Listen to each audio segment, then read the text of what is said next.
This is R2D Tech, and today we're going to be having a look at the Samsung Galaxy Fan Edition, which is a 5G smartphone, and I'm really excited, so stay tuned.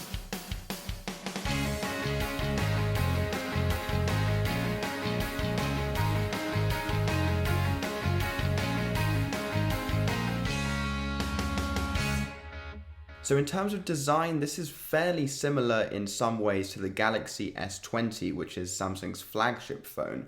The difference is that this has a plastic back. It doesn't have an edge-to-edge display, but that doesn't really bother most people. Yes, the bezels are slightly larger, but again, it's not a huge deal. And finally, the front is Gorilla Glass 3, not Gorilla Glass 6. So it's not the latest and greatest in terms of durability, but it will definitely do for the price cut which you're getting. And again, we'll get onto that price cut later. When it comes to the display, it's actually a 6.5-inch display, whereas the Galaxy S20, if I'm correct, is a 6.2-inch display. So you're getting a larger display here, which might be quite nice for some people.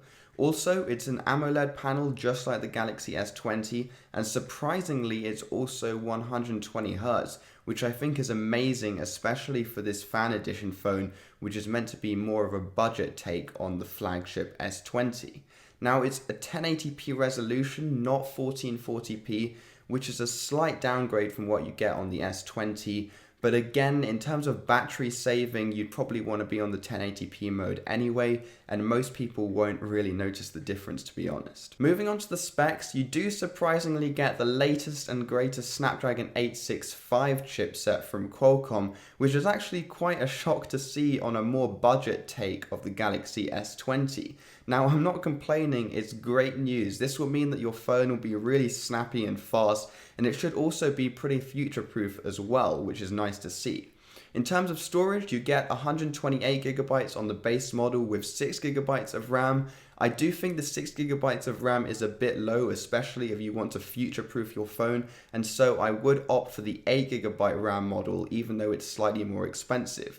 You can also opt for a 256GB of storage, but do bear in mind that the phone does have expandable storage, so you can start off with the 128GB and then buy an SD card later. In terms of cameras, this is where the phone starts to differ a bit more from the flagship Samsung devices, but it's still a very respectable camera unit. So you get a 12 megapixel main camera, which is nice to see, and then you get an 8 megapixel 3x optical telephoto lens, which is pretty respectable. The 8 megapixels though is a bit low for a telephoto lens, so there might not be great detailing on the photos, but again, it is a budget style phone, so I'm not complaining too much. And then finally, you get a 12 megapixel ultra wide lens, which in my opinion is more useful than telephoto anyway, and the 12 megapixels should be sufficient enough to get some good detail on your photos with the ultra wide lens. Moving on to the selfie camera, it is quite a nice surprise because you get a 32 megapixel lens,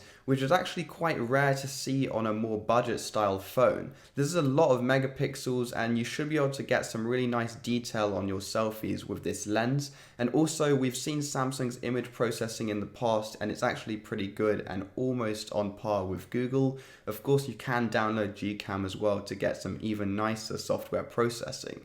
Now, in terms of video, both the back cameras and the front camera can film in 4K, which is where it differs even more from the flagships, which can film in 8K. So with this phone, you won't be able to film with 8K at all, but to be honest, in 2020, it's still quite an early technology on smartphones, and I think it's a bit of a gimmick, so 4K is quite nice to see anyway on a budget smartphone, and I think it's perfectly sufficient. Now, in terms of I/O or input-output, you get USB-C, which I guess is pretty standard on most Android devices nowadays, but you also get stereo speakers, which is really nice to see, so the sound quality out of this phone should be pretty decent as well. No, you don't get a headphone jack, but I really think that ship sailed a long time ago. And as mentioned before, you get expandable storage, which is great, of course, along with a SIM card slot as well. Moving on to a couple of extras, you do get an under-display fingerprint sensor, which I think is still pretty cool and is quite effective as well.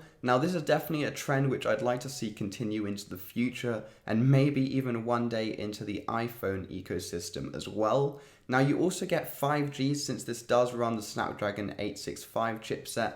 I'm not sure how much this means to everyone at the moment, but it's definitely nice to have that future-proofing in place. In terms of battery, you get a 4,500 mAh battery with this device, which is quite nice considering that the flagship S20 only has a 4,000 mAh battery. Now my theory for this is that since this has a larger display, you also need a larger battery just to keep the battery life on par with the flagship devices. But it is a larger battery, so there's always a possibility that this budget style phone will have better battery life than the flagships, which is quite cool actually.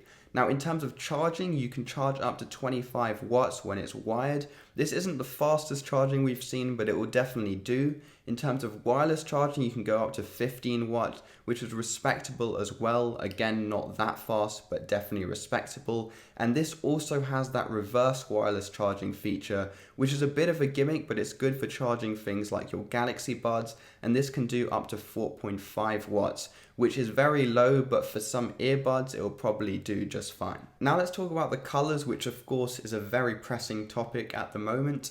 All of the colors have the word cloud written in front of them, which I'm not going to repeat every time, but the colors, if I remember correctly, are lavender, mint, navy, white, red, orange. Now that's a bit of a mouthful, so I'm not sure if I got all of them right, but you can look those up on the website. It is quite nice they've included such a large variety of colors. It kind of reminds me of the iPhone 5Cs back in the day, which were quite cool as well. Now it's time for that part of the video, which is either a deal maker or a deal breaker, and of course that's price. Now, in my opinion, for this phone, where you're getting like a Snapdragon 865 and pretty good specs across the board and pretty good hardware as well, the price is actually fully justified in my opinion. And on the Samsung website, it starts at $699, but if you go onto Amazon, you can find it for $599 at the moment, which I think is a great deal, especially for the specs you're getting, especially for that 120Hz display, a really nice design in my opinion, and all of those color options as well. I just think it's a really good deal, and I think I could definitely recommend this phone to anyone who wants to spend a bit less than the flagship prices at the moment. That's it for this week. This phone was definitely a very pleasant surprise for me, and it's been a very positive review across the board. Now, if you did like the video, then please consider leaving a thumbs up, since it does help with the YouTube algorithm. And also, if you like the content and you want to see more content like this in the future, then smash that subscribe button and turn on notifications as well. Thanks, and see you next week.